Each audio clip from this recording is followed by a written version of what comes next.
Assalamualaikum dan salam sejahtera. Laporan Detik Niaga.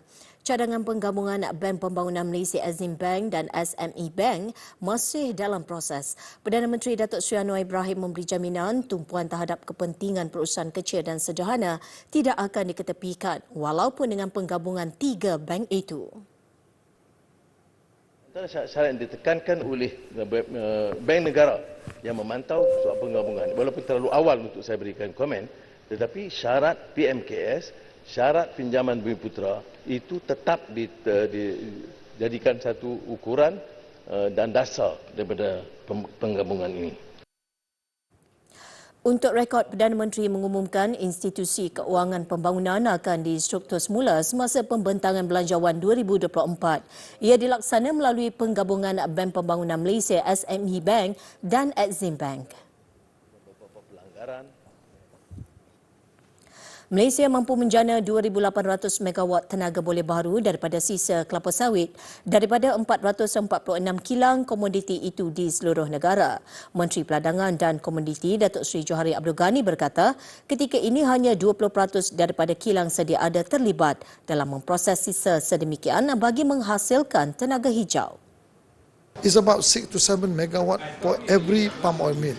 So this palm oil mill, if we multiply that with 400, so that kind of size of 2,800 megawatt power generation can be made from all this. So jadi bila kita dapat tu, jadi we use less fossil fuel yang kita dapat daripada TNB.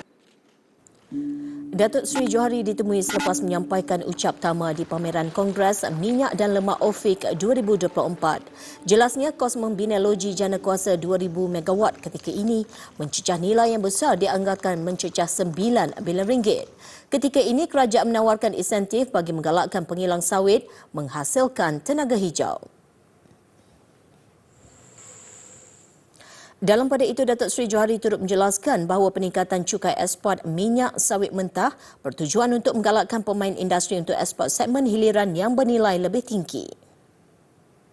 Bila kita kenakan higher tax on export CPO, ialah sebenarnya kita nak encourage more downstream, more value added produk dibuat di negara kita. Instead of kita export crude, kita nak kita proses kita punya palm oil. Sebab kita tak buka lagi kawasan baru. Kita punya 5.7 million hektar, so that's it. Sementara itu, pihak kementerian akan meneliti maklum balas daripada sektor industri susulan langkah mewajibkan semua pekerja asing mencarum kumpulan wang simpanan pekerja KWSP. Firma penyelidikan TA Securities menyemaknai unjuran pertumbuhan ekonomi negara tahun ini kepada 5%. Ini disokong pertumbuhan keluaran dalam negara kasar KDNK suku ketiga yang mengatasi jangkaan awal pada 5.3%. Menurut anggaran awal Jabatan Perangkaan, ekonomi negara berkembang kepada lebih 419 bilion ringgit. Ia didorong prestasi kukuh sektor pembinaan dan pembuatan. Prestasi lebih baik sektor utama negara menunjukkan daya tahan ekonomi negara. Firma itu tetap yakin ekonomi kekal positif meskipun terdapat kebimbangan kelembapan perbelanjaan pengguna akhir tahun ini. Ia ekoran ketegangan geopolitik dan jangkaan rasionalisasi subsidi RON 95 pada pertengahan 2025.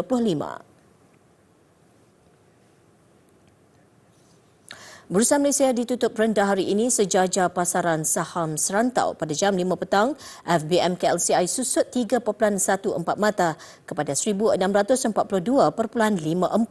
Kaunter rugi mendahului untung pada 509 berbanding 460, manakala 540 kaunter diniagakan tidak berubah. Menurut Bank Muamalat, prestasi yang kurang memberangsangkan itu disebabkan kurang pemangkin belian. Ini selain faktor ketidaktentuan pasaran saham global. Sekian laporan Detik Niaga. Salam hormat dan Assalamualaikum.